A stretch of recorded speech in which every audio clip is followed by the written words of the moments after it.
नमस्कार मित्रांनो, चांदेकरांच्या घरात आता येतोय असा क्षण ज्यात प्रेम आणि कारस्थान दोन्ही एकमेकांसमोर उभे ठाकणार आहेत. अद्वैतच्या मनात उगवलेलं कलाबद्दलचं प्रेम आता पहिल्यांदाच त्याच्याच समोर कसोटीला लागणार आहे. पण त्याच वेळी रोहिणी, राहुल आणि अनामिका यांनी रचलेला जीवघेणा डाव त्याच्या आयुष्याला अंधारात नेऊ शकतो. तर पाहूया आजच्या भागामध्ये की काय घडतं या पुढच्या वळणावर. म्हणजे आजचा ट्विस्ट एपिसोड पूर्णपणे त्यानेच भरलेला आहे, ज्यामध्ये प्रश्न आणि उत्तर दोघांचाही ताळमेळ बसेल आणि कदाचित वेळ पडल्यावर खरं हे कारस्थान कोण रचतंय याचा सुद्धा उलगडा होईल. चला तर मग मित्रांनो, करूया आजच्या व्हिडिओला सुरुवात. व्हिडिओला सुरुवात करण्यापूर्वी चॅनलला सबस्क्राईब करा आणि व्हिडिओ आवडल्यास व्हिडिओला लाईक करायला विसरू नका. चला तर मग वळूया आजच्या भागाकडे. कला दिल्लीला गेलेली असते प्रेझेंटेशन साठी आणि घरी असतो तो अद्वैत बाकी इतर कुटुंबियांसोबत. पण मग अद्वैतला कलाची खूप आठवण सतावत असते. म्हणजे अद्वैत आपल्या खोलीमध्ये बसलेला असतो आणि आता तो कला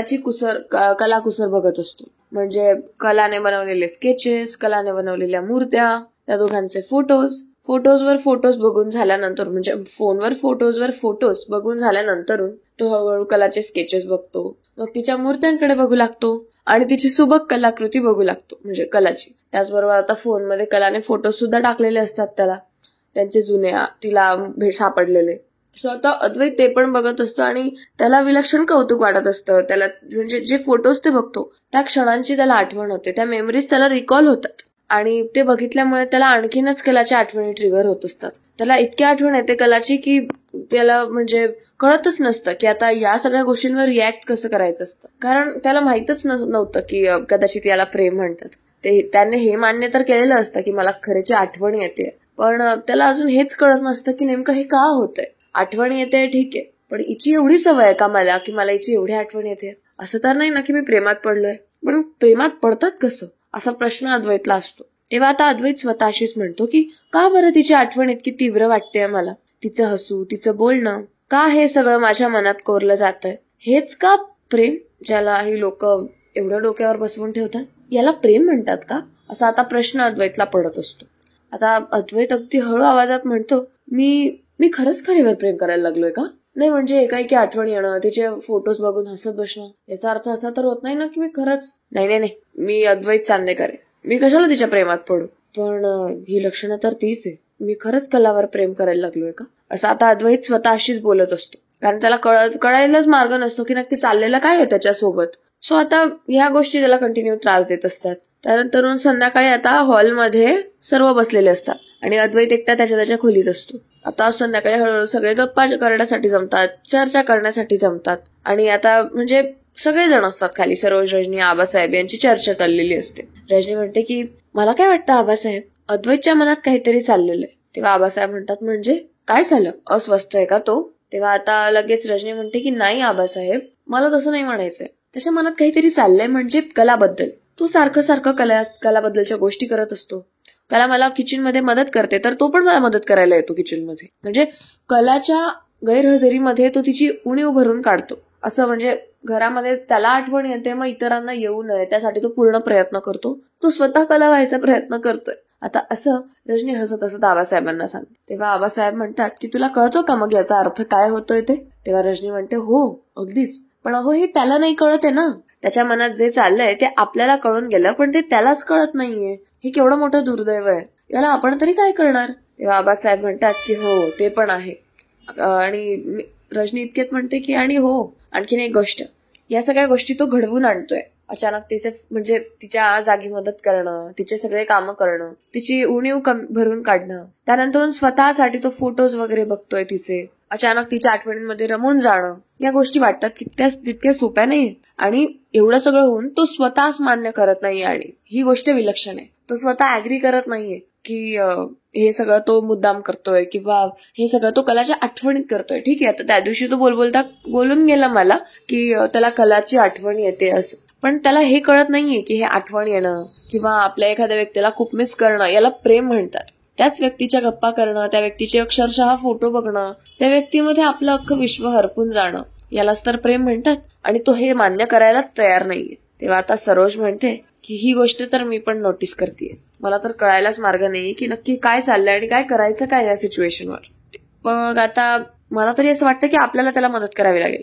त्याला स्वतःचं मन कळायला हवं आणि कला परत आल्यावर दोघांचं नातं फुलायला हवं. म्हणजे तेवढंच त्यांच्या नात्याला आता हा मिळालेला कदाचित असा दुराव्याचा वेळ असेल. दुराव्यामध्ये माणसं जवळ येतात असं म्हटलं जातं, म्हणजे एकमेकांच्या प्रेमाची जाणीव होते असं म्हटलं जातं. मग कदाचित हीच ती वेळ असेल ज्यात त्यांना एकमेकांच्या प्रेमाची जाणीव होणार असेल. काय वाटतं तुम्हाला? तेव्हा आता सरोजच्या बोलण्याचं दोघं जण समर्थन करतात, आबासाहेब आणि रजनी. आणि यावरच कितीतरी वेळ चर्चा रंगलेली असते. आबासाहेब आता म्हणतात की सरोज, तू आपण ना एक छोटासा प्लॅन करूया आणि अद्वैतला हळूहळू कळवायचं की त्याची दुनिया कलाशिवाय अपूर्ण आहे. म्हणजे ऑब्व्हियसली त्याला कळतंय की त्याला कलाची आठवण येते, पण त्याला असं वाटता कामा नये की ह्या सगळ्या गोष्टी त्यांच्या मैत्रीपूर्ण संबंधांमुळे होत आहे. कारण अगं मैत्रीच्या पलीकडे ते नवरा बायको आहेत आता, आणि नवरा बायकोंमध्ये ऑब्व्हियसली प्रेम तर असायला हवं. आणि ऑब्व्हियसली त्यांच्या नात्याची सुरुवात खूप चुकीची झालेली आहे, खूप चुकीच्या पद्धतीने झालेली आहे. त्यातून पहिलं वर्ष तर त्यांचं असंच गेलं, एकमेकांशी भांडणात, घरातल्यांचं मन जिंकण्यात,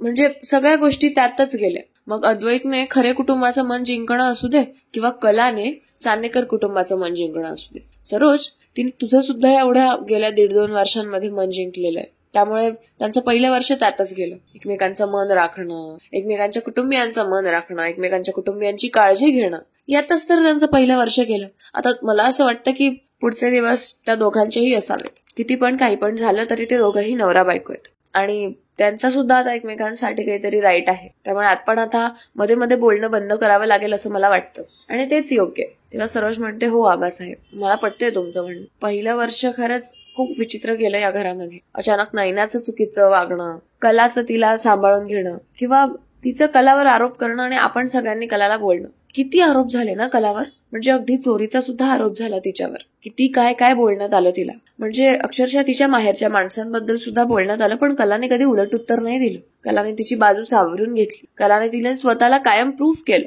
की ती कशी आहे आणि तिची चूक आहे की नाहीये. म्हणजे खूप अशी रोखठोक राहिली ती, ज्यामध्ये तिने स्वतःचं भान ठेवलं, स्वतःच्या कुटुंबाच्या संस्कारांची जाणीव ठेवली, स्वतःच्या कुटुंबाचं नाव खाली जाऊ नाही दिलं. आणि मला तरी असं वाटतं की आता खरंच ती जे सुख डिझर्व करते तिला ते मिळालं पाहिजे. म्हणजे असं नको व्हायला की तिच्यावर अन्याय होईल. तेव्हा आबासाहेब म्हणतात, अगदी बरोबर बोललीस बघ. चला ठीक आहे, उशिरा का असे ना, तुला कला कशी आहे हे तर समजलं आणि मला त्यातच खूप आनंद आहे सरोज. तेव्हा आता ते तिघं जण प्लॅन बनवत असतात की ह्या दोघांनाही एकत्र कसं काय आणायचं किंवा या दोघांची प्रायव्हसी कशी काय अजून चांगली एनहान्स करायची. ते लोक खूप विचार करतात आणि सरोज प्लस रजनीला या गोष्टीची कल्पना असते की रजनीने आणि सरोजने ऑब्व्हियसली गुपचूप ऐकलेलं पण असतं की अनामिका सुद्धा आता राहुल रोहिणीला सामील आहे आणि राहुल आणि रोहिणी या कला अद्वैतचा संसार उद्ध्वस्त करायच्या बेतावर आहेत. त्यामुळे ते त्या हिशोबाने प्लॅन बनवतात, म्हणजे त्या लोकांना समजता कामा नये म्हणून. आणि आता इकडे कट कारस्थानांची बैठक होत असते, जिकडे हॉलमध्ये मोकळेपणाने, स्वच्छंदपणाने कला अद्वैतला एकत्र आणण्याच्या गोष्टी होत असतात, त्याच ठिकाणी दुसरीकडे कट कारस्थानांची बैठक होत असते रोहिणीच्या खोलीत राहुल, रोहिणी आणि अनामिका बसलेले असतात. आता राहुल तर तिथे पर्टिक्युलरली प्रेझेंट नसतो, पण अनामिका आणि नैना तिथे हजर असतात आणि राहुल फोनवर असतो ऑनलाईन, सगळं अगदी गंभीर चेहऱ्याने. आणि रोहिणी आता म्हणते की अद्वैतच्या मनात कलेबद्दल प्रेमाचं बीज उमलतंय, हे आपल्याला होऊ द्यायचं नाहीये. तेव्हा आता लगेच मध्ये काय बघतोय असं मॉमीला मला तरी नाही वाटत. ठीक आहे, त्याला आठवण वगैरे येऊ शकते कारण त्याने अग्री पण केलंय म्हणे, पण मला नाही वाटत की प्रेमचा काही सीन होईल म्हणून. अहो ती कला कशी आहे, अद्वैत कसा आहे, ते दोघं शोभणार आहे का एकमेकांना? थोड्या दिवसात डिवोर्स होतो की नाही बघा. नवरा बायकोचं नातं काही फक्त मैत्रीच्या गोष्टीवर नाही टिकत किंवा मैत्रीच्या नात्यावर नाही टिकत, त्यासाठी एकमेकांवर प्रेम असावं लागतं. आणि त्या दोघांचं प्रेम तर दूर, भांडणात आवरली जात नाही, तर त्यांना एकमेकांवर प्रेम कुठून होणार आहे? मला नाही वाटत मॉमी लॉ, आय थिंक तुम्ही इथे चुकताय. तेव्हा आता रोहिणी म्हणते की नाही ना प्लीज, तू मला अक्कल पाजळू नकोस, मी माझ्या डोळ्याने जे बघतेय त्यावरून बोलतेय. कारण अद्वैतच्या डोळ्यामध्ये मी ती चमक बघितली आहे कलासाठीची, कलाबद्दलची, त्यामुळे मी रिस्क घेऊ शकत नाही. ही लोक जर एकत्र आली ना तर अख्खं घर दाणाणून सोडतील आणि आपला एक प्लॅन अशक्य होऊन जाईल, होऊच देणार नाही, इम्पॉसिबल करून टाकतील. आणि मला तेच नकोय. उगाच तुम्ही लोक नसते उद्योग करू नका, आपण केअरफुली राहूनच काम करूयात. तेव्हा आता अनामिका म्हणते, हो रजनी आपण करूया तसंच. तेव्हा नैना म्हणते की काहीही करा बाबा, पण मला या प्लॅन मध्ये घेऊ नका. तेव्हा आता रोहिणीच्या या बोलण्यावर नैना हातवर करते आणि निघून जाते तिथून. आणि नैना निघून गेल्यानंतर रोहिणी म्हणते की हिला सरा जास्तच माज आलेला आहे सध्या, पण असू दे, आपण हिला नंतर बघू अनामिका, आपण आधी या सगळ्यावर तोडगा काय काढायचा त्याचा विचार केला पाहिजे. तेव्हा राहुल ऑनलाईन फोनवर असतो आणि फोनवरून या सगळ्या गोष्टी ऐकत असतो. तो फोनवरून सांगत असतो की हो मामा तू बरोबर बोलतेस, नाही आपण खरंच नंतर बघू, आपल्याला ही गोष्ट आता नेगोशिएट करणं खूप जास्त गरजेचं आहे. तेव्हा आता अनामिका म्हणते हो कला आली तर असंही माझा गेम संपेल. म्हणजे थोडक्यात म्हणायला गेलं तर सोहमला आपल्याला बर्बाद करताच येणार नाही, कारण कलाचं सगळीकडे लक्ष असतं. जिथे जिथे कोणी बघू शकत नाही तिथे सगळीकडे कला बघते. कलाला साधं कोणाच्या वागणुकीत बदल दिसला तर तिला वेगळाच संशय यायला लागून जातो. मग नकोय आजचं उगाच रिस्क, मला तर इच्छाच नाहीये की यामध्ये उगाच आपण काही रिस्क घ्यावी. ती कला कधी काय उद्योग करेल ना सांगताच येणार नाही. तेव्हा आता अनामिका पुढे म्हणते की मला हे घर, ही प्रॉपर्टी हवी आहे. त्यानंतरून त्या कलाला मी कायमचं संपवणार आहे असं माझी इच्छा आहे, आणि त्यासाठी कलाला कायमचं दूर करावं लागलं या घरापासून तरी चालेल. कला घरी जिवंत परत नाही आली तरी सुद्धा चालून जाईल मला, पण या घरात या सोहम आणि या प्रॉपर्टीची बर्बादी किंवा चांदेकरांचं कुटुंब असं तुटलेलं मला बघायचंय. एरवी चांदेकर खूप मिरवत असतात ना, आता त्यांचा माज दाणानून सोडायचा आहे मला, आणि तशीच माझी इच्छा आहे. म्हणून खरं तर माझा हा सगळा अट्टहास चाललेला आहे. आपण प्लीज हे सगळ्याचा निकाल लवकरात लवकर लावूया, काय वाटतं तुम्हाला? तेव्हा आता राहुल आणि रोहिणी दोघंही तिच्या म्हणण्याचं समर्थन करत असतात. राहुल म्हणतो आता फोनवरून की मी तयार आहे, एक पुरावा तयार करतो की कला अद्वैतची फसवणूक वगैरे करते किंवा तिचं काहीतरी अफेअर आहे. एवढं झालं की अद्वैतचं मन तिच्यावरचं कायमचं फिरवता येईल आपल्याला, काय वाटतं तुम्हाला? तेव्हा रोहिणी म्हणते की हो ते सगळं ठीक आहे, पण ते काय सो कॉल्ड सत्यवान सावित्रीपणा करत फिरतील, त्यांचा एकमेकांवर विश्वास आहे असं सांगतील. मग काय करणार आहेस तू? त्या पुरावे जर खोटे ठरवले तर? तेव्हा राहुल म्हणतो की मी पुरावेच असे तयार करेल की ते इतके रिअल वाटतील की अद्वैतला जागाच नाही राहणार. म्हणजे ऑब्व्हियसली सुरुवातीला तो करेलच की नाही खरे असं नाही करणार, माझी खरे अशी, माझी खरे तशी, पण नंतरून तोच ऍक्सेप्ट करायला तयार होऊन जाईल असे पुरावे मी बनवेल. तो स्वतःहून म्हणेल की नाही हे सगळं सत्य होतं, हे सगळं खरं आहे, हे वास्तविकतेवर आधारित आहे, त्यामुळे मला नाही वाटत की काही फारसे प्रॉब्लेम्स होतील, उलट आपल्याच फेवरमध्ये सगळ्या गोष्टी होणार आहे मम्मा, विचार कर. तेव्हा आता रोहिणी म्हणते बरं ठीक आहे, पण जे काही करशील ते अगदी विचारपूर्वक कर राहुल, आणि जे काही तू करतोयस ना त्यामध्ये अडकू नकोस. दरवेळेस तुला घाणेरडी सवय की तू अडकून जातो त्यामध्ये. तेव्हा आता अनामिका म्हणते हो राहुल सर, तुम्ही प्लीज ह्या वेळेस अडकू नका, आणि तुम्ही अडकणार नाही याची बाकीची काळजी मी घेते, तुम्ही फक्त आपला प्लॅन नेगोशिएट करा. आता त्या दोघेही एकमेकांकडे बघून अगदी असुरी आनंद घेत असतात. त्यांच्याबरोबर जोड म्हणून राहुल तर असतोच शिवाय. सो त्यांचं आता हे सगळं चाललेलं असतं. आणि आता दुसरीकडे आबासाहेब, रजनी आणि सरोज या तिघांमध्ये जेव्हा कला आणि अद्वैत बद्दलच्या गोष्टी सुरू असतात की अद्वैतचं प्रेम कलावर आहे आणि अद्वैत मान्य करत नाहीये, सो या गोष्टी आता वरून खाली येता येता अद्वैत ऐकतो, आणि अद्वैतने ऐकल्यामुळे आता त्याच्या डोक्यात खूप विचार चालायला लागतात. तो म्हणतो की अरे देवा, घरातले तर खूप वेगळाच विचार करताय, पण खरंच तसं आहे का? त्यामुळे आता अद्वैत आता खाली तिथे त्या गोष्टी ऐकल्यानंतर खाली हॉलमध्ये येतो. विचारात घडलेला असतो तो पूर्णपणे, आणि आता अद्वैत म्हणतो की आई, काकी, मला काही विचारायचंय तुम्हाला. आता तो हॉलमध्ये येतो आणि सगळ्यांशी बोलू लागतो, त्याचे विचार मांडण्याचा प्रयत्न करू लागतो. त्यामुळे आता हळूहळू सगळं तो मनातलं व्यक्त करत असतो. तेव्हा रजनी आणि सरोज म्हणतात बोल ना, तू काय बोलतोयस, काय बोलायला आलेला आहेस? खरं तर आम्ही आता तुझ्याबद्दलच बोलत होतो, बोल काय झालंय? तेव्हा आता अद्वैत म्हणतो की माझ्या मनात सतत एकच व्यक्ती येते, तिचं हसू, तिचा चेहरा, ती दूर असली तरी ती जवळ असल्यासारखं वाटतं. का बरं असं होतं? आणि दुरावा तर सहनच होत नाही जणू. तिच्या ऍब्सेन्स मध्ये मला असं वाटतं की ती माझ्या जवळच आहे तिच्या वस्तूंच्या रूपाने, पण असं वाटतं की फक्त वस्तूच पुरेशा नाहीये, ती व्यक्ती स्वतःहून इथे हजर असायला हवी, त्या व्यक्तीचा सहवास प्रात्यक्षिकपणे सोबत असायला हवा, दुरावा तर अजिबातच नको. तेव्हा आता रजनी अगदी हसून म्हणते की बाळा, त्याला प्रेम म्हणतात जे तू कलावर करतोयस, आणि आता तुझ्याबद्दल ज्या व्यक्तीबद्दल बोलतोयस ना ती व्यक्ती कला आहे, हेही आम्हाला माहितीये, आणि तुझ्या मनात एकच नाव चाललेलं आहे हे आता. ओके, बरोबर आहे ना? कला असं, कला खरे किंवा खरे, तू खरेच म्हणतोस ना तिला? तेव्हा आता अद्वैत लाजतो आणि म्हणतो हा म्हणजे तसं नाही, तसंच काहीच म्हणालात तरी चालेल, पण याला काय म्हणतात? याला खरंच प्रेम म्हणतात का? कारण मला नाही वाटत की याला प्रेम वगैरे म्हणत असतील. मी एवढी मोठी जबाबदारीला अजून रेडी नाहीये, एवढी मोठी रिस्पॉन्सिबिलिटीला रेडी नाहीये अजून. तेव्हा आता सरोज म्हणते अरे असं कसं, तुला रेडी व्हावं लागणार आहे अद्वैत, या गोष्टी खूप मॅटर करतात. तेव्हा अद्वैत म्हणतो अगं आई, या गोष्टी मॅटर जरी करत असल्या तरी या गोष्टी तुला एवढ्या सोप्या वाटतायत का? आणि मला द ग्रेट परफेक्शनिस्ट अद्वैत चांदेकर प्रेमात पडेल असं तुला वाटतं? तेव्हा आता सरोज म्हणते की का नाही वाटू शकत, कोणीही प्रेमात पडू शकतो, आणि प्रेमात पडणं काय गुन्हा आहे का किंवा चुकीचं आहे का? काय आबासाहेब बरोबर बोलतेय ना मी? तेव्हा आबासाहेब म्हणतात हो, अरे त्या काळात तुझ्यापेक्षा मोठा माणूस होतो मी, तरी मला पण तर प्रेम झालंच ना.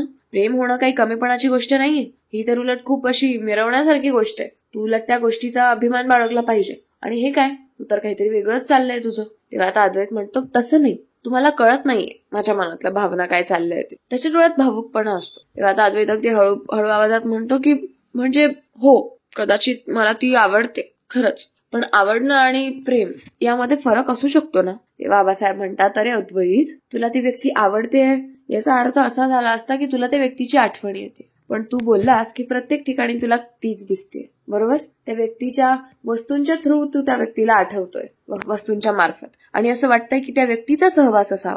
हे फक्त आवडणं किंवा एखादी व्यक्ती आवडते असं म्हणण्यापुरता या गोष्टी मर्यादित नाही राहत. ह्या गोष्टी भरपूर वेगळ्या असतात, ज्या आपल्याला एकमेकांच्या समजून घ्यायच्या असतात. तेव्हा आता अद्वैत मान्य करतो या गोष्टी. आणि आता एकीकडे यांचं हे सगळं बोलणं चाललेलं असतं, पण कुठेतरी अद्वैतने आता त्याच्या प्रेमाची कबुली दिलेली असते. आता या कटाचा अंमल बघा. राहुल अद्वैतच्या मोबाईलवर एक फोटो फेकून देतो. म्हणजे जिथे कलेसोबत कुणाचा तरी बिझनेस पार्टनर हातात हात घातलेला दिसतोय. फोटो अर्धवट असा की गैरसमज व्हावा. फेकून देतो इन द सेन्स टाकतो त्याच्या फोनमध्ये, सेंड करतो. आणि राहुल हा फोटो जो आहे तो त्याच्या नंबरने सेंड नाही करत, तो एक वेगळ्या अननोन नंबरने सेंड करतो अद्वैतच्या फोनवर. आणि ऑब्व्हियसली काल आता दिल्लीला गेलेली प्रेझेंटेशनसाठी. आता तिथे ती मल्टिपल पार्टनर्सला भेटली असेल, बिझनेस पार्टनर्स असू देत, तिचे वर्क पार्टनर्स असू देत, एनिथिंग. सो आता त्यांच्यासोबत कलाने काहीतरी हातमिळवणी केली असेल किंवा कला त्यांच्या बरोबर बसलेली असेल. सो आता त्या दोघांचेच फोटो दिसतील, त्या दोघं सोबत दिसतील, असेच फोटो आता जाणून बुजून अननोन नंबरवरून राहुल आता अद्वैतच्या फोनवर टाकतो. मग सोबत हातमिळवणीचे असू देत किंवा सोबत उभं राहण्याचे असू देत. सो आता हेच सगळं चाललेलं असतं. आणि आता राहुल अगदी खोटं हसून स्वतःशीच म्हणतो, बघ अद्वैत, तुझी खरे काय करते ते. तेव्हा आता राहुल अद्वैतच्या फोनला फोन करतो. आणि आता अद्वैत तो फोन उचलतो. अद्वैत म्हणतो, कोण बोलतोय. तेव्हा आता राहुल तिकडून खोटं हसून म्हणतो की बघा अद्वैत चांदेकर, ही आहे तुमची कला. दिल्लीमध्ये काय चाललंय तिचं, आणि तिला खरं तुझी कदर आहे का. तेव्हा अद्वैतचा चेहरा पडतो आणि तो विचार करतो की हा नंबर कोणाचा आहे. तो म्हणतो, कोण बोलतोय, काय म्हणायचंय तुम्हाला. तेव्हा राहुल म्हणतो इकडून की मी कोण बोलतोय याच्याशी तुमचं काही घेणं देणं नाहीये किंवा यात तुमचा काहीच नफा नुकसान नाहीये. मी कोण बोलतोय यापेक्षा तुमची बायको काय करतेय हे बघा. खूप प्रेम आहे तुमचं तिच्यावर असं म्हणताय ना. बघा, तुमचं ज्या बायकोवर प्रेम आहे ती बायको दिल्लीला जाऊन काय काय रंग उधळते. असं बोलत जातो. तो फोन कट होऊन जातो. तेव्हा अद्वैत आता ते फोटोज जेव्हा बघतो तेव्हा अद्वैतचा चेहरा पडतो. आणि घरच्यांना आता तो ही गोष्ट शेअर करतो. सरोज लगेच विचारते, रजनी विचारते की काय रे, काय झालं, तुझा चेहरा अचानक कसा का पडला.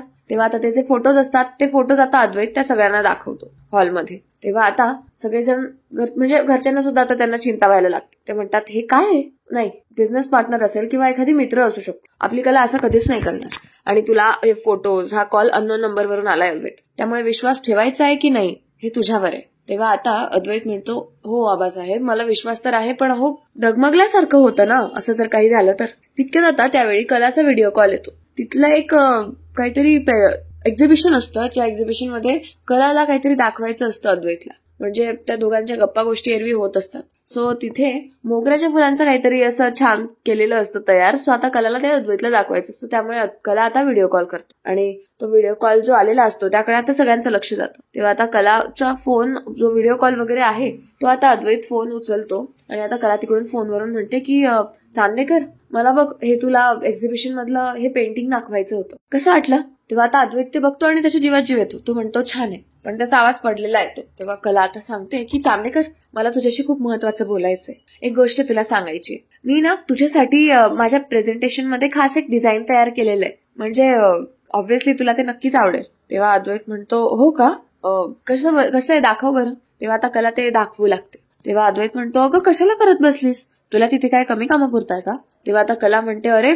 मी हे केलं कारण तू माझ्या मनाच्या सगळ्यात जास्त जवळचा व्यक्ती आहेस. मला वाटलं की आपण हे करावं असं, आणि घरामध्ये मी हे सगळ्यांना दाखवणार आहे. आपण आता हे नवीन इंट्रोड्यूस करूयात, काय वाटतं तुला. तेव्हा आता अद्वैत म्हणतो, ठीक आहे. तिच्या हातात जे स्केच असतं ते अद्वैतसाठी असतं आणि घरातल्या सगळ्यांच्याच डोळ्यात आनंद आहे. तेव्हा आता आबासाहेब विश्लेषण करत अद्वैतला म्हणत असतात, बघितलंस, कळलं आता. तेव्हा अद्वैतला जाणीव होते की नक्कीच समोरून आलेल्या गोष्टी चुकीच्या होत्या. तेव्हा आता अद्वैत जरासा भावुक होतो आणि म्हणतो, खरे, लवकर ये, मी वाट बघेन. तू परत आलीस की तुला माझं मन सांगेन. मला तुझ्याशी खूप काही गोष्टी बोलायच्या आहेत. तेव्हा आता कला म्हणते, वा वा वा चांदेकर, तू तर पूर्णच बदलून गेलास. आठवण वगैरे येते की प्रेमाभिमात पडलायस माझ्या? तेव्हा आता चांदेकर म्हणतो, प्रेमात आणि तुझ्या?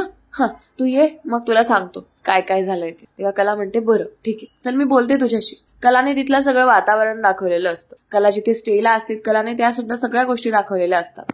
आणि आता अद्वैतला विश्वास पटतो की हे ज्या आपल्याला फेक नंबरवरून गोष्टी आलेल्या होत्या त्या सगळ्या चुकीच्या होत्या आणि त्या मुद्दामून घडवून आणण्याचा प्रयत्न केलेला होता. तेव्हा आता हे सगळं जेव्हा प्लॅन फेल होताना अनामिका बघते तेव्हा अनामिका रोहिणीला सांगते. आणि आता कोपऱ्यात तावातावाने त्या दोघं जातात. तेव्हा रोहिणी म्हणते, हा पण डाव चुकला, आता पुढचं पाऊल टाकावं लागणार आहे आपल्याला. अनामिका म्हणते, हो, आता कलाला घरात परत पाऊल ठेवूच द्यायचं नाही. कलाच्या जीवावर गोष्टी बेतवा, म्हणजे आपली पुढची अनेक कामं सोपी होतील.